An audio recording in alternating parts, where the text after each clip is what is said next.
All right, ladies and gentlemen, let's please rise as we honor by name and year of induction those who have achieved the highest distinction in Georgia tennis, the members of the Georgia Tennis Hall of Fame.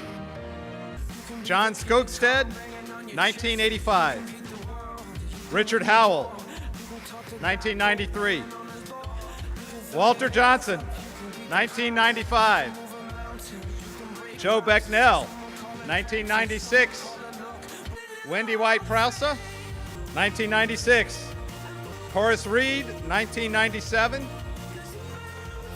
Jerry Caldwell, 1999. Jerry Baskin, 2004. Alan Miller, 2004. Lee Sessions Jr., 2005. Jamie Kaplan, 2006. Kenny Thorne, 2006. Randy Stevens, 2007. Armistead Neely, 2008. Peter Howell, 2010. Danny Birchmore, 2011. Gordon Smith, 2012. Shannon McCarthy Gaudette, 2013. And Richard Bowers, 2015. And Hugh Thompson, 2016. Let's have a round of applause. All right, that was awesome. Good job. Well, my name is Cannon Carr. I'm chair of the Georgia Tennis Foundation, and on behalf of our presenting sponsor, Iberia Bank, and our host committee, it's my pleasure to welcome you to our induction this year for 2017. We have a packed program tonight. We're going to induct two new members, and what's special about these two members is they're more of a pure homegrown talent, and understand both of them are basically self-taught.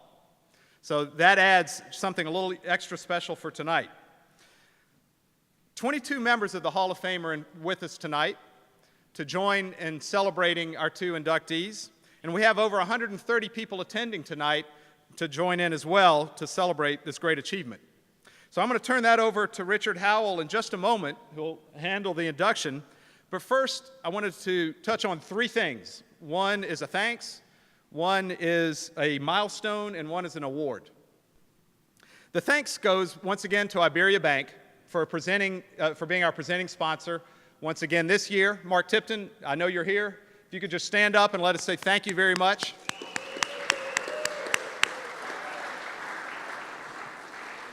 Iberia Bank has 8 locations in Atlanta, and it's just been such a great supporter of this event and all that Georgia Tennis Foundation does, so thank you. Secondly, in terms of milestone, as you know, the Georgia Tennis Foundation not only manages the Hall of Fame and museum, but it also runs summer and after-school programs for at-risk youth throughout in Atlanta, but also throughout Georgia. And we make funds and programs available to help kids be able to do more in tennis, with the life sport, not only athletically, but be able to integrate character and having great pros to work with and have mentors. But this year in particular is a meaningful event because we started in 2002, but at this point we have over 100,000 participants that we've been able to touch over 15 years that we've been involved. And that is just wonderful grassroots. And in that course of time, we have donated over $340,000, much of it thanks to people like you for making that happen. So again, a round of applause for you guys for doing that and making that happen. Our goal is to keep working that forward, to continue not only touching many kids, but be able to, with grassroots, be able to take it even higher and do more and start tracking kids year to year as we hopefully build a pipeline to feed into high schools, feed into USDA Georgia, feed into Alta. So stay tuned. We're doing a lot of interesting things, and in particular with this BP&T event, thanks to the work of several in this room, we've got some matching funds from the BP&T event to help us fund some of the after-school programs with the YMCAs. So we're very excited about that. And finally, the third thing is a special award, and I'm going to call on Gordon Smith to come up to present this award by way of quick introduction. And it really is an honor to have Gordon here. His name is synonymous with tennis and service. And he's done so much, through the years. Many of you all know, he's from Rome, Georgia, homegrown for us, but has now developed into, not only doing much with the University of Georgia as a tennis player originally, but moving up now as executive director and chief operating officer of USTA National. And has just done so much for tennis as a volunteer and as a visionary leader. So Gordon, thank you very much for coming to give this award. Thank you, Cannon. So this is a great night, and it's great to be here to see so many of my good friends, all the way back from Horace Reed, who used to routinely beat the crap out of me, even though he's at least 1, maybe 2 years younger than me. But we don't remember any of those things, do we? In 2013, the USTA decided we needed to recognize some of the great unsung heroes of tennis, the great coaches who produce great American champions. And we started the Team USA Legendary Coach Award. And the standard is very high. Let me read it to you. This award goes to someone who has made a significant and everlasting, sounds kind of biblical, doesn't it? Significant and everlasting contribution to U.S. tennis in the development of players who have reached the highest competitive levels of the sport, to someone who has spent a lifetime dedicated and committed to developing tennis players both on and off the court, and someone who has respect of their professional peers. This year's winners are 3 people: Billie Jean King, Rick Macci, and the legendary Dan McGill. Billy and Rick got their awards at the USTA tournament at the Easter Bowl, but we thought it was appropriate to give Coach's Award here in his home state and in the presence of his son Ham and his daughter Molly and their families, and so here we are. Former winners of this award read like a who's who of coaching: Pancho Segura, Dennis Vandermeer, Nick Bollettieri, Jimmy Everett, our great coach at Stanford, Mr. Gould, and of course, our own Jerry Baskin. Where are you, Jerry? There he is.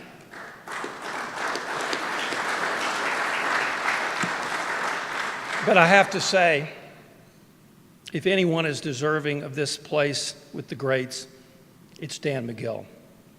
You know, this is almost a story that didn't happen. Coach wasn't trained as a tennis professional. He wasn't trained as a tennis player. He was a journalist. Today we'd say he was in communications. He was the sports information director of the University of Georgia, and they needed a tennis coach, and nobody volunteered. Coach said, "I'll do it." He became the part-time tennis coach at the University of Georgia. They didn't even have the best program in the state. He took the program over. He didn't have any scholarships. He barely had a facility, and he just started working. He said, I'm going to have the best program in the state. And over time, he began to have a winning record against what he would refer to, Ham, as you know, he only used 2 words when he referred to that school up the street: the enemy. And he began to do well against the enemy, and he said to himself, well, why can't we be the best team in the conference? So he said, you know what, let's do that. And he got some scholarships, and he worked a little harder. In 1970, he won his first SEC championship. He won 5 in a row after that, and 21 in all. And they said, well, you know, why can't we be the best team in the country? Never happened before. Those California schools and those Texas schools, they're better than we are, but no. Not to coach. What did he do? He won 2 NCAA championships, 5 individual NCAA singles or doubles champions along the way. And also, by the way, he was still sports information director. And oh, by the way, he also created the model for the modern NCAA championships, which is now a great event, primarily because Dan McGill made it a great event in Athens, Georgia.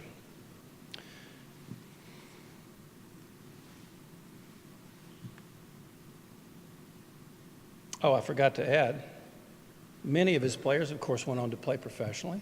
He coached 2 great top 10 players in the world, Michael Pernfors, French Open finalist, John Isner, who's won many titles, including the Hall of Fame championships yesterday, among others. And so Coach certainly is as deserving as anybody there is on the numbers.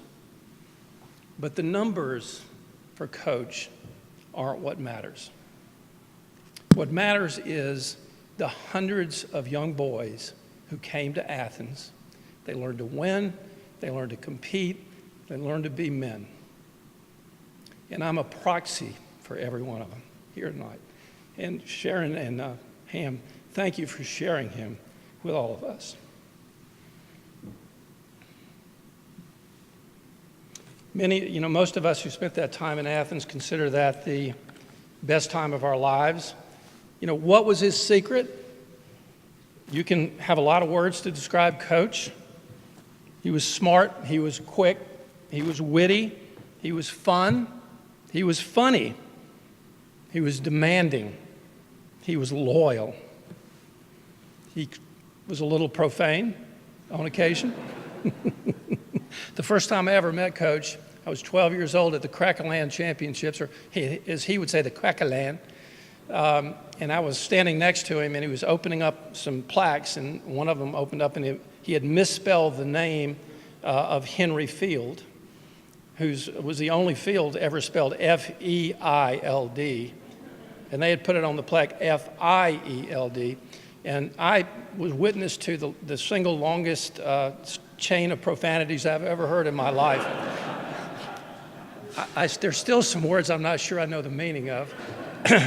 But he was a unique person. So we can think of a lot of words to describe Coach McGill, but what was special about him was what you couldn't describe. Because when you went to Athens and you played for the university, you may not have been the best junior player, you may not have won a lot, you may not have understood a lot about tennis, but in the end, it wasn't about forehands and backhands or strategy. It was about how you felt. When you went on the court to play for Coach and play for Georgia, you knew you were going to be better than you'd ever been before. So it was a special time, and he's a special man, and no one deserves this more than Dan McGill. So, Molly, if you and Ham would come up and take this award in his honor, thank you very much.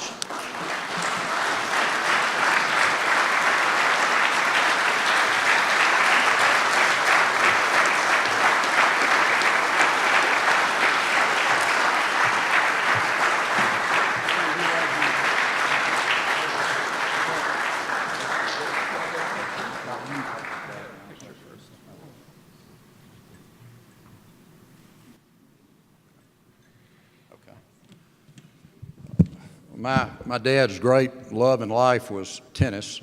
As you know, he played in tournaments till into his 90s.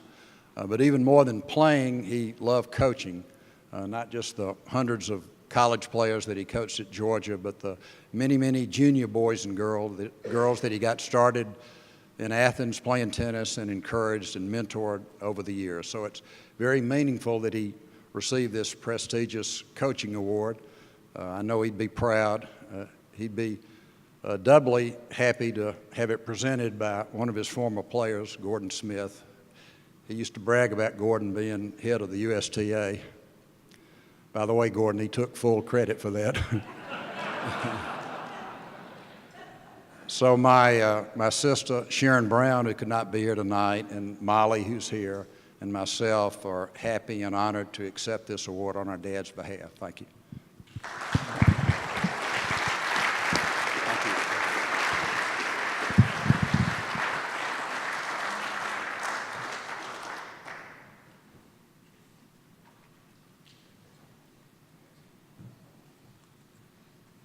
Good evening. I just asked Cannon if he wanted to introduce me, and he declined. Don't blame him. I was going to compliment you, Cannon, but we'll scratch that part of it.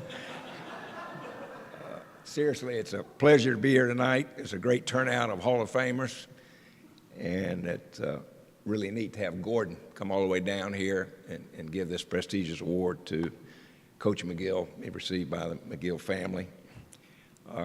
We have to be very proud of Gordon, native Rome, Georgian, Georgia star, who is gone on to just do unbelievable things for the U.S. Open, expanding that tournament and the facilities, and now with this new National Tennis Center, it's going to be fabulous. And Gordon has to be happy that we had a semifinalist in the men's this year at Wimbledon, finalist in the women's, and I think we won the 18 and under.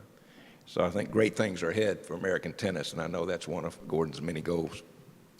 Thank you.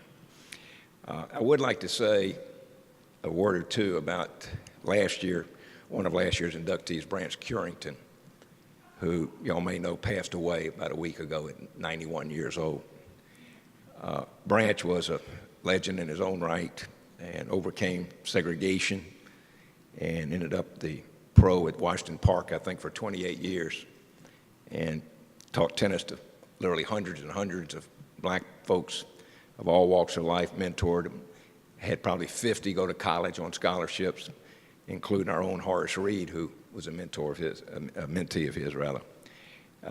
Branch is probably a classic example that you should judge somebody by the content of the character rather than the color of their skin.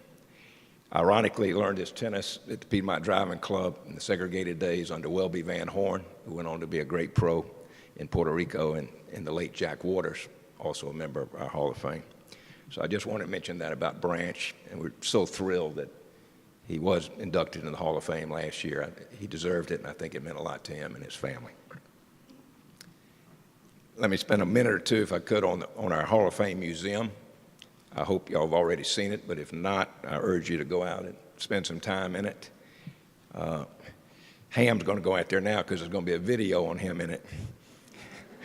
But no, seriously, it's in Marietta. It's not a hard drive at all. I suggest that you go and spend an hour or two out there. It's very historic and very entertaining. It's named the Sessions Georgia Tennis Hall of Fame and Museum, named after our own Lee Sessions. And I would give a shout out to a few people who his efforts were just extraordinary in making it a reality. Eben Hardy, is Eben here? Eben, the past president of the Georgia Tennis Foundation, did an incredible job together with Randy Stevens.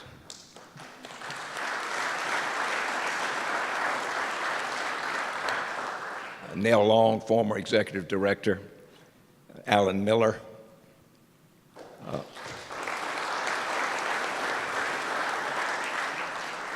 Richard Dick Bowers, and of course, Lee Sessions. Lee, as you may know, is a Marietta native, and his love for tennis and generosity is in leadership here for years and years and years. Some people say generations of leadership here, are second to none. I was going to thank my committee that's involved in the Hall of Fame Selection Committee. However, each one of them requested anonymity, given the fact we put Dick Bowers in the Hall of Fame 2 years ago.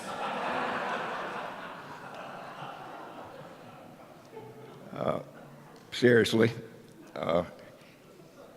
it's a thrill to be here tonight. I can't help but say something about Dan McGill. I think his contributions to tennis, literally second to none in the country. What he did for tennis in Georgia, University of Georgia, collegiate tennis, was just fantastic. And I think it's safe for me to say, although I grew up a Georgia Tech fan and now I'm go where whoever hires me, but he's the greatest bulldog of them all.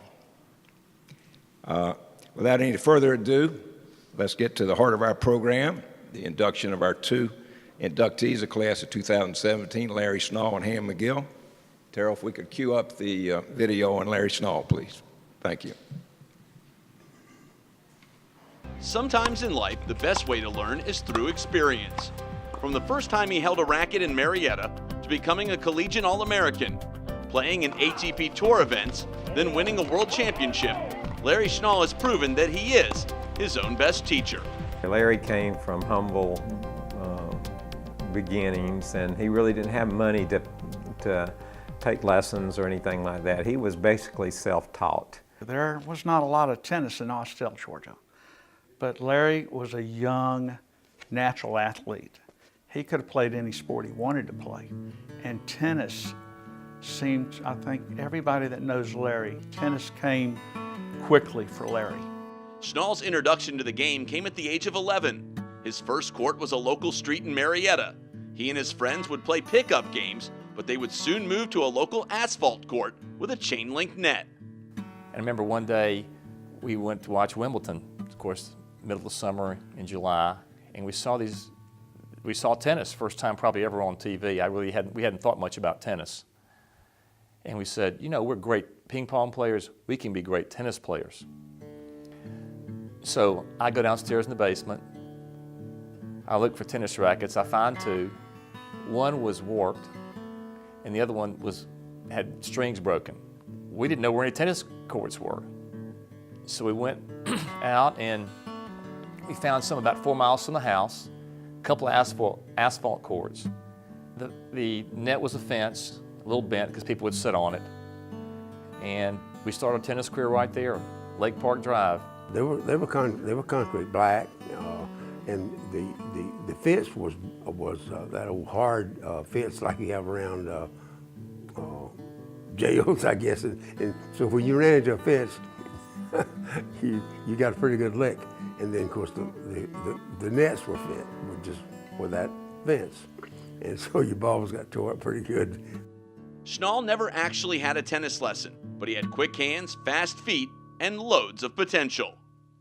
He developed into a top player very quickly, and without a lot of coaching, he didn't have that opportunity until he got in college. Schnall did participate in junior tournaments, but might never have been ranked. He did find success, however, against most of the local talent. First time I met Larry was at a tennis tournament in Griffin, Georgia, and Larry was a rising junior tennis player, and I got to play him the first round in that tournament, and it was a very short round, and it didn't last very long, and I was driving back to Atlanta after about 30 minutes.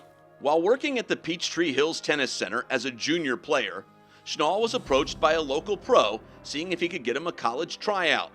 Schnall went on to beat West Georgia's #2 player, and now he was headed to Carrollton with a full scholarship. Ended up going to West Georgia on a scholarship and became an All-American from West Georgia. Pretty impressive. Larry will say that when he got in college, his sophomore year, the structure and the coaching, that's when he started rising to a top player. Larry Schnall would go on to win 8 conference titles at West Georgia. As a junior, he got a wild card into the Southern Intercollegiates in Athens. He finished second to Alabama's Jeff Robinson. He was a 3-time MVP and twice named West Georgia's All-Sports Athlete of the Year. He was inducted into the West Georgia Sports Hall of Fame in 1988. His game probably wasn't that developed when he first went, but maybe after 2 years, yeah, he could have probably been one of the best players Georgia had ever had in doubles. But it was also very neat to be at a school that he was just the best player probably ever play out of there and do so well. Tennis was booming in the 1970s, and after college, Schnall began working at the Marietta Country Club as the head professional. With his humor and love of the game, he became a very popular instructor. He understands the game very well, and he relays that to people, but he does it in a fun way that makes them want to come back. He does that with adults and kids. And again, when he's giving adults lessons, you're out there and he's laughing all the time, cracking jokes, keeping it fun. And the same way with the kids, he brings a lot of high energy. Even today at 60, you can just see that he's got a passion for the game and a passion to teach it and share it with others. And it just makes him so special to the game of tennis. While teaching others, Larry Schnall never stopped playing. He became a fixture at #1 for many Alta teams and won almost every local doubles tournament of note, including the Georgia State Open, the Georgia Hard Courts, the Atlanta City Open, and the Atlanta Senior Invitational. He dominated at doubles with over 30 different partners, including the USTA Senior National titles in the 30 and over division with Dan Cassidy, the 40 division with Horace Reed, and the 55 division with Tom Smith. Schnall won the ITF World Championship in the 45 division back in 2002 with Sal Castillo. Yeah, Larry had a lot of rivalries around the South and Georgia because he was typically the guy that was always the better doubles player. So everybody was kind of competing or shooting at somebody to kind of rate themselves against them. But so playing against Larry, if you did well, you could always kind of benchmark your game a little bit about how well you were doing. One of Larry's biggest moments was making it as far as the ATP Tour.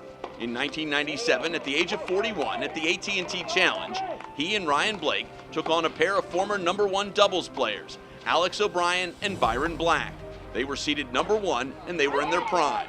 The local wildcard team of Schnall and Blake held their own, but lost a heartbreaker in straight sets, 6-4, 6-4. We've been playing well, and Larry, who's at 45 years old, he's still dominating against younger guys off the circuit, and he never did play the ATP tournament. He held his own by all means, but was even better. And we complimented each other, and I think that was a great thing for us, and we loved doing it. That day, we had our chances, but the other team was too tough. But it was fun to have a 45-year-old guy go out there and open up eyes for guys that are world ranked. It was not Schnall's first appearance at the Challenge. In 1991, he teamed up with Dick McSween and qualified in the tournament's senior division 35 and over and defeated former world top 10 players Harold Solomon and Bob Lutz. He was an awesome doubles player. Had he gone on the tour, he thought about going on the tour, and had he gone on the tour, he would have been successful. Schnall has taught thousands his specialty of doubles. 40 years as a local teaching professional has included stops at several well-known clubs, and now the ATI Tennis Academy in Marietta, where he is the director of adult and doubles programming. In addition to teaching, he also remains active in Alta and other local tournaments. He's taught at a number of great clubs. Rivermont, where I met him, he's at Marietta Country Club. And every place that he went, he had what I would say is a following. He touched a lot of people. He's a great ambassador for the sport, teaching tennis, his coaching abilities. He's directed fine tennis facilities, the finest tennis facilities. And all along with that, he's always loved playing in tournaments and competing. To this day, he competes. Congratulations to Larry Schnall, a 2017 inductee into the Georgia Tennis Hall of Fame.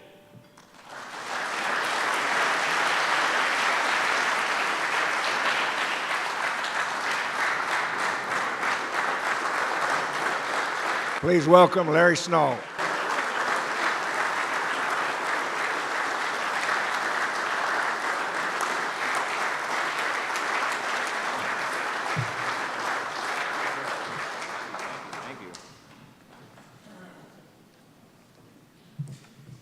Thank you, Richard. I can't tell you how excited I am to be here tonight to share this moment with family and friends. Just like the video said, this journey began in the basement of Mitchell and Art Brandon's on a ping pong table. Then from there it moved on to the courts in front of his house, and then moved on to Lake Court, which was complete asphalt. And to this day, I dominated Mitchell. I know you're back there, but Mitchell will deny that I dominated in all 3 locations, I promise you. And to this day, I give myself a little credit on Mitchell seeking a different career path. I convinced him early on that tennis as a living was not in his future. So Mitchell decided to do some real estate thing. So hope that worked out for you. At Lake Court, I met a couple of hackers over there.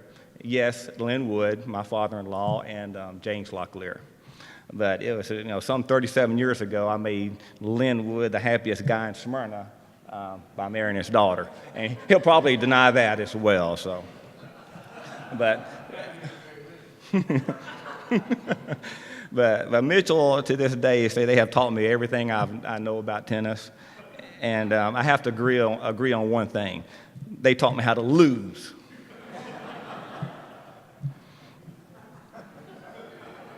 So they did teach me something anyway.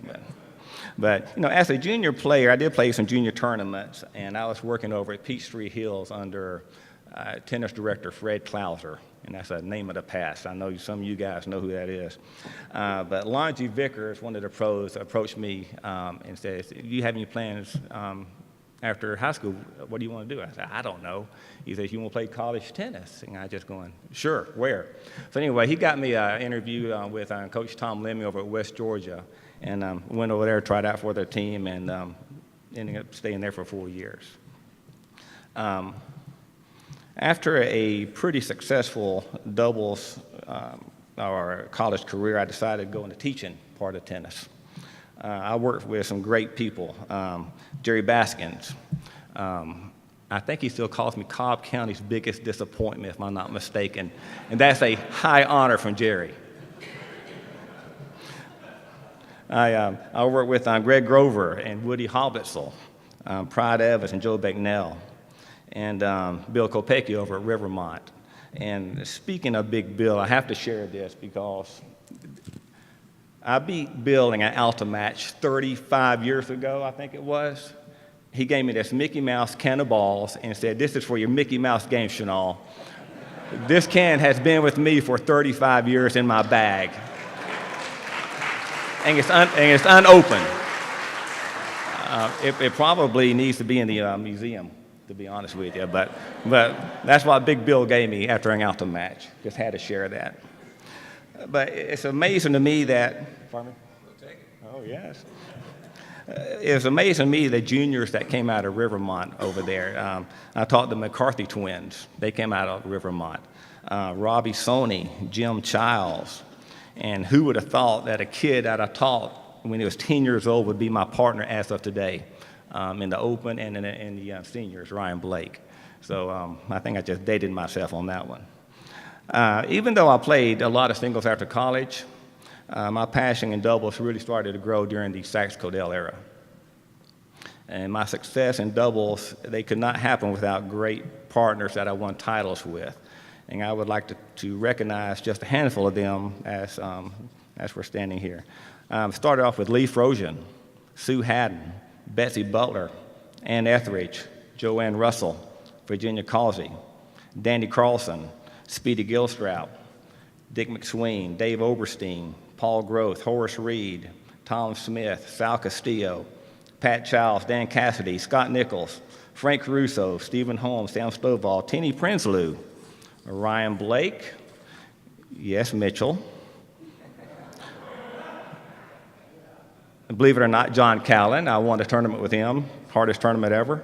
I know he's not here tonight to defend himself, but won a tournament.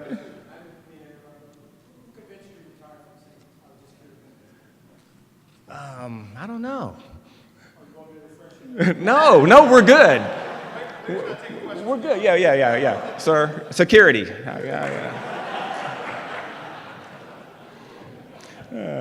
But one with my father-in-law, Lynn, once, and my wife, Tammy, definitely once.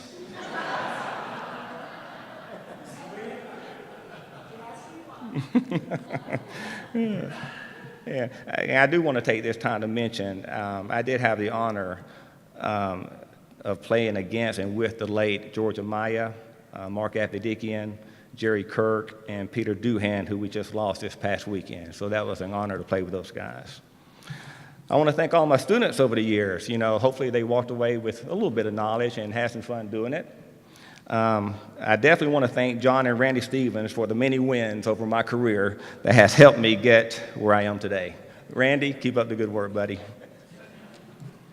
And tennis is a sport that has allowed me to travel, compete, and meet many great lifelong friends. And for this, I am very grateful for. This journey is still continuing, just at a little slower pace and with grandkids, of course. And I have to get a shout out to my little grandson, Barron, who's running right here somewhere. But anyway, he was in a diaper at 1.5 hitting tennis balls to me. And At 3 years old, we had a 29-ball rally, and just 2 weeks ago, we actually had a 68-ball rally. Guess who screwed up the 69th one? I did. So anyway, in closing, I want to congratulate Ham for his induction to the Hall of Fame. I want to thank everyone for attending here tonight. I want to thank all the Hall of Fame members for sharing this evening with me. I want to thank the Georgia Tennis Foundation for this award. It means a lot to me. And to my family and friends for sharing this special night, for coming out. And to me, the best thing about being inducted into the Hall of Fame is it will always give my friends, my family, and my grandkids somewhere to go see not only what I did in tennis, but all the Hall of Fame inductees. And I think that's pretty special. And on that note, I will leave you with a quote from my grandson, "I'm done." So, thank you, everyone.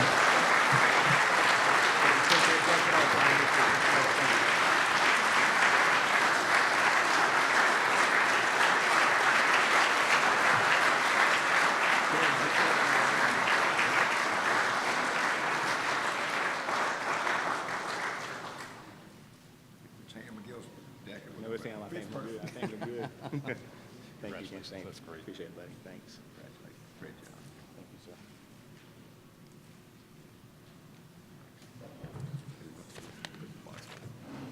Or actually, this might go in the box. I know.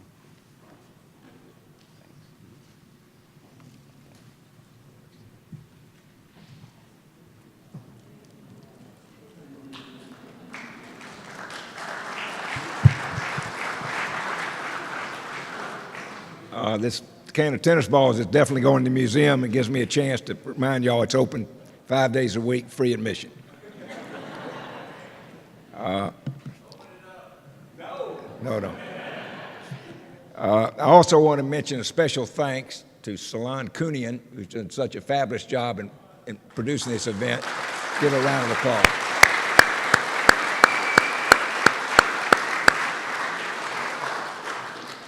Okay, if we could cue up the video on Ham McGill, please. It's not often someone can achieve national status as a junior player, attend one of the nation's most elite universities, go on to a successful career outside the game, and then return to the courts to win a state championship. But then again, there's only one Ham McGill. At that level of success with the tennis and then something else again is remarkable. It doesn't happen that often, you know, sort of a scholar athlete. It doesn't happen that often, and it's really, I think, a remarkable achievement what he's done. You're not going to find a combination of a better player and a better person than we got in Ham McGill. Daniel Hamilton Ham McGill learned the game of tennis from his father, Dan, the legendary tennis coach at the University of Georgia. Dan couldn't have taken an athlete with no talent and turned him into a Ham McGill. He just so happened that it was a confluence of, a fortuitous confluence of circumstances where you had a father who was a great coach and teacher and a student who had great talent and was smart and understood what he was being taught and was able to execute. Interestingly, I met Ham on court 1 at Bitsy Grant Tennis Center when I was a little boy in 1956.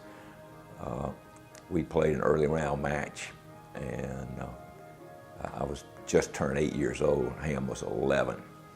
And somehow, it was before the tiebreaker days, and somehow I won the first set 11-9. I was thrilled with myself, and Bitsy Grant was kind of newly open, and the Railbirds, as we used to call them, told me to come on up and have a Coke. So I went up, had a Coke, and we had a break. And I didn't notice, but Ham was over in the corner about 50 feet away from me with an adult man who turned out to be the legendary Coach Dan McGill. When we returned to the court, I lost 6-1, 6-1. So obviously, while I was enjoying the adulation of the Railbirds, Ham was getting some good coaching from his dad. In 1960, at the age of 15, McGill was the top-ranked player in the state, as well as the South, plus the number 3 ranked player in the country. He was a slender baseline force with a dominating backhand and only lost 3 times, all to the number 1 player in the nation, Canadian-born Florida resident Mike Belkin. Ham's backhand was just breathtaking. This big, sweeping, powerful, crushing backhand. I've never seen anything like it. He only lost 3 matches in 10 tournaments, all to the same person who was the national champion, Mike Belkin. And he lost in a 3-set battle in the semifinals to Belkin, or he probably would have won the national championship. McGill would then team up with his father, and the two would go on to win 5 Southern Open father-son doubles titles. Dan and Ham got along well on the court and off the court, and he always showed a lot of respect for his father, but at the same time, Ham has got a great sense of humor, and his father had a great sense of humor, so I think they probably could laugh at each other once in a while. As good as McGill was on the court, he was just as strong in the classroom. In 9th grade, he left Athens to attend the prestigious Choate School in Wallingford, Connecticut, the same institution that educated President John F. Kennedy. There, he would play #1 singles for 4 years and win the Eastern Interscholastics Championship. He was later elected class president and would deliver the commencement address his senior year. I feel like Ham was sort of a star on campus right from the beginning. He was such a wonderful player. We had the 2 top doubles teams from the year before, and yet Ham kind of rose right to the top very, very early on. Despite going to Choate, which is a great school, obviously, but despite being in a cold weather climate, he continued, to be an excellent junior player. In fact, won the Eastern Interscholastics Championship, which is a real big tournament. After the Choate School, McGill would head to the Ivy League and attend Princeton University. With his stellar academic background, he started college as a sophomore, making him eligible to play varsity sports in his first year. He played #5 singles on the famous Princeton team that went to Florida and ended Miami's NCAA all-sports record 137-match winning streak. McGill's singles victory at #5 helped seal the upset. Well, first, that was the longest streak in college tennis. So that's #1. #2, we came out of the Northeast where we didn't play tennis. I bet I played tennis 5 times all winter, maybe 10 all winter, and not in the sun. And then we go down there and beat these guys who've been practicing in the sun all spring, all winter. To beat them was really a remarkable, remarkable thing. And Ham, he was a sophomore, a young player, and he, won in 3 sets. It was a critical match. So I can remember driving down to the Keys that night, and we were so excited. We were just over the moon, and it came on the radio that Princeton had ended their streak. I mean, we were just thrilled. So it was a great moment for all of us. 2 years later, as a senior, McGill won at Miami again, this time upsetting Jaime Fillo, Miami's top player. Fillo would become a world top 15 player and a member of Chile's Davis Cup team. When Princeton went down to play the University of Miami, Jaime Fillo was on the team, and he was Ham's opponent, and Ham won. Ham beat him. And Jaime Fillo went on to become number 14 in the world. I think rose to being number 14 in the world. So that was one of Ham's great victories. That Dan, Ham's father, says that was Ham's greatest victory. After his senior season, McGill came home to win the 1966 Georgia State Open at the Bitsy Grant Tennis Center, where he defeated Georgia Tech All-American Wally Johnson. He actually pretty much put the racket down after winning the state men's open championship, defeating Georgia Tech All-American Wally Johnson in the finals and a couple other great players on the way to winning that title. After college, McGill stepped away from the game for a while as he went to medical school and then started his career as a cardiologist. McGill would be a member of the Athens Cardiology Group for 33 years and performed the first cardiac catheterization in Athens. At that time, you played tennis for a while and then you got out unless you were one of the greats. And that's what Ham did. And he not only got out, he had a career that surpassed his tennis career. It was a really remarkable career he had. So, I'm very, very proud of that accomplishment. He just was a terrific, terrific person, very smart, no arrogance, and just so much fun. I can't tell you how much fun we had with him. Ham kind of knew exactly what he was doing all the time. When he was 15, I feel like he knew he wanted to be a doctor. He just knew what he wanted to do, and he did it. McGill would eventually return to the court and not miss a step. In 1983, with only a month of practice, he won the state title in the 35 and over age group. We got to playing little tennis again when he was about 35, and he picked it back up just magically overnight and was still so tough. I've said many times that two of the greatest attributes that he got from his father were his wit and his competitiveness, because he's the consummate competitor. Although his competitive tournament career spanned about 15 years, McGill was a dominant force on the court and forged many relationships that still exist today. Now in retirement, he started to pick up the game again. He's been playing for fun on a regular basis, and you never know what could be next. Yes, he had a lot of success on the tennis court. He won a lot of tennis matches, but he also brought a lot of distinction to the game just by the kind of person he is and the accomplishments that he's had in life. He's well deserved to get in the Hall of Fame of tennis. He's probably well deserved to get in the Hall of Fame of cardiology, but he's a better guy than he is both those two things. Congratulations to Ham McGill, a 2017 inductee into the Georgia Tennis Hall of Fame.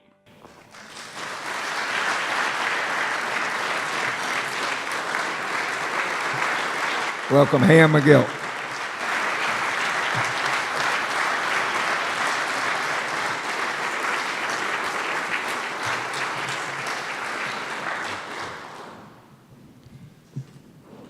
First of all, I'd like to thank the people who appeared in my video for those well-deserved remarks. The inductee is allowed to pick the folks talking about him, and then their comments are heavily edited. So the picture that is painted is not necessarily an altogether accurate one. But hey, I'm not complaining. I'd like to especially thank my old college roommate, John Bittner, for flying down from Boston today. Our hero at Princeton was Bill Bradley, the basketball player. Bradley was one of those guys who was born an adult. He was 20 going on 50. John and I, on the contrary, were 20 going on 12. If John had told the whole truth and nothing but the truth in the video, I'm sure my Hall of Fame invitation would have been rescinded. So thanks, John, for not being completely forthcoming.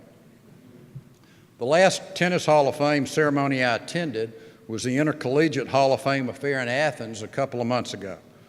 One of the reasons I went was to get some ideas about what I should say tonight.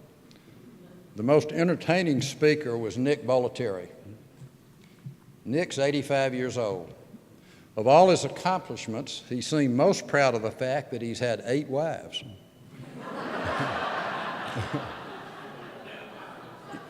Yes, 8. But it was hard for me to relate to that, as I've only had one wife, Brenda, who's here tonight. I decided, though, that convincing one person to stay married to me for 47 years might be as great an achievement as Bollettieri's.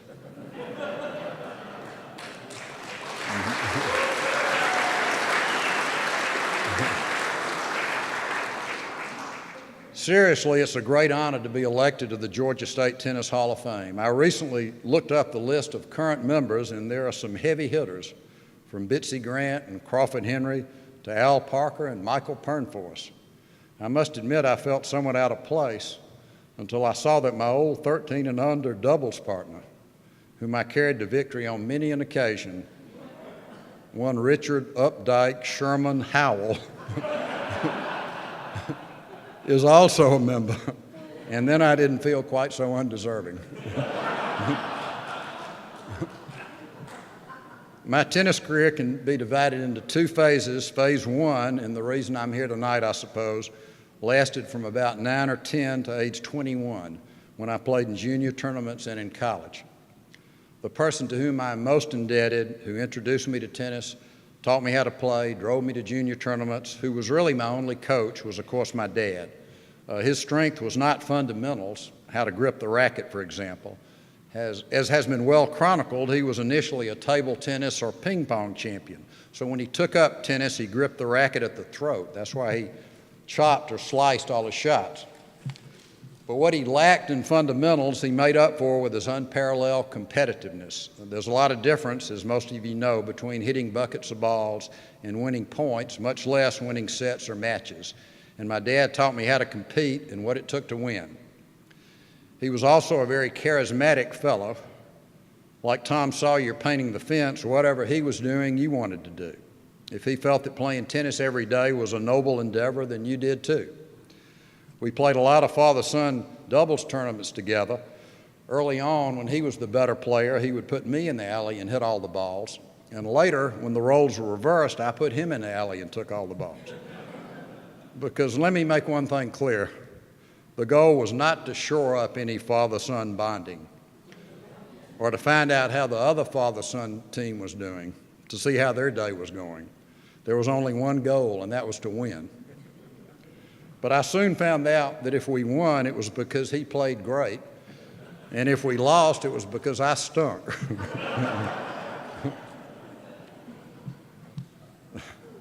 My main sparring partner back then was Henry Field, F-E-I-L-D. Henry was 5 feet 7 inches tall, weighed 130 pounds, and had glasses 1 inch thick. But his right arm was twice the diameter of his left due to hitting so many balls. And he never missed, never got tired, and could run all day. We played set after set every afternoon in the hot summer sun in Athens.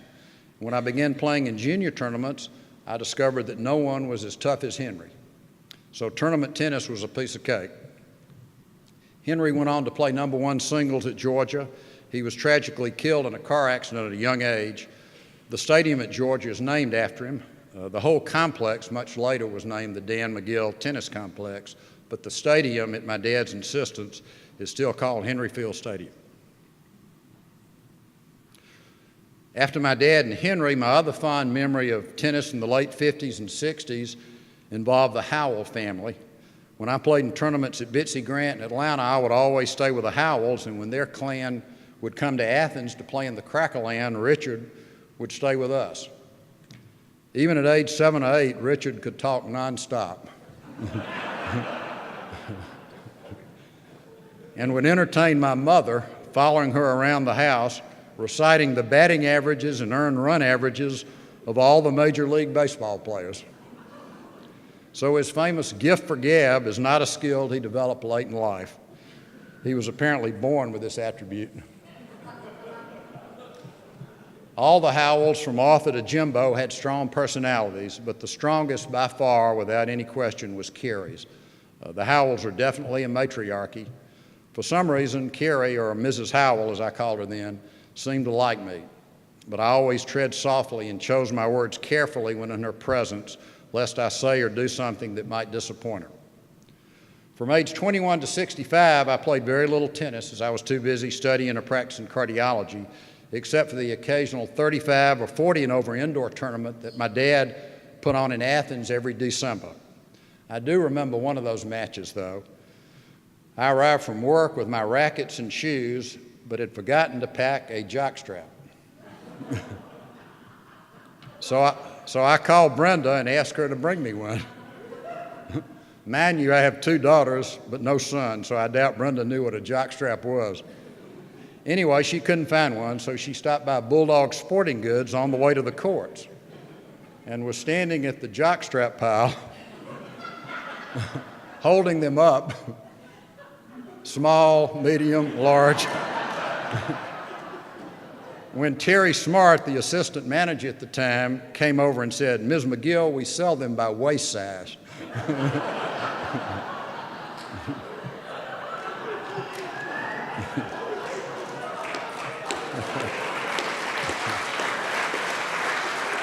True story. Phase 2 of my tennis career began when I retired 7 years ago at age 65. I play recreational tennis now, no tournaments. Joe Frierson gets most of the credit for dragging me back on the courts. Some of the other guys I play with came over from Athens and are here tonight, and they're wondering why the hell I'm in the Hall of Fame as they whip up on me on a regular basis. But I'm so glad I did start playing tennis again for many reasons. It has made me reflect and realized something that I had forgotten or subconsciously suppressed, and that is how much tennis shaped my personality and prepared me for later life. I mentioned earlier that my dad taught me how to compete and how to win, but you don't always win in tennis. You lose a lot too. And losing and how you respond to losing toughens you and molds you in ways that winning does not. Rudyard Kipling, of course, wrote a poem about it, if you can meet with triumph and disaster and treat those two impostors just the same. So I feel honored to have been elected to the Georgia State Tennis Hall of Fame and to join a group of men and women, many of whom were champion players, but all of whom I'm sure love tennis as I do and had their lives altered by tennis for the better, as mine has been. Thank you.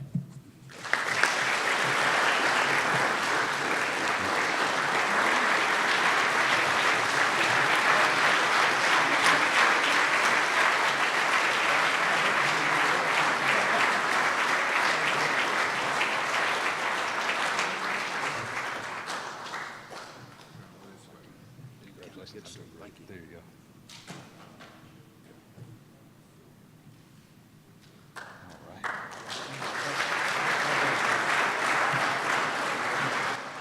Can I have 15 minutes of rebuttal, please? No, now Ken and Carl will have some closing remarks. Thank you, Richard, for that kind introduction.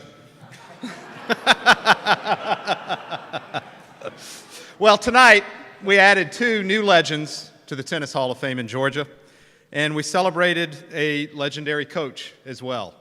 So congratulations to Larry. Congratulations to Ham on your induction tonight. It is really fabulous. You joined a great group of people. And congratulations on to the McGill family, Molly and Ham, for the recognition for your father. He was a legendary coach. With that, we will wrap up. I want to make sure, Salon, do we have any transportation announcements or anything? Or? Usually we just take a nice stroll over to the matches, but we do have a few cars that can help out. Oh, okay. Well, I can relay that. So remember, we've got tennis at the North Suite. We can meet out front. Someone will walk us over if you want to be escorted, or you can mingle here if you'd like. We still have food. We still have some drink. It's always great to visit and catch up and then walk on your own. If you do want transportation, we do have 2 cars that can shuttle back and forth as well. So if you do want transportation, just meet up front. And with that, let me just say a couple thank yous again. Thank you to Iberia Bank for making tonight possible as our presenting sponsor.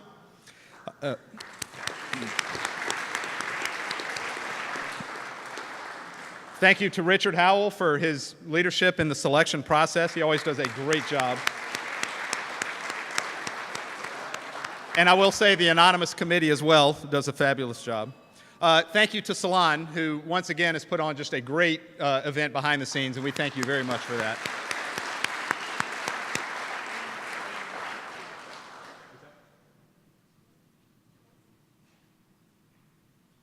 Oh, okay. Before I say thank you to all of you, let me also say the families, please stay behind and we will take a few more pictures. But with that, thank you to each of you as well for coming tonight and make this possible.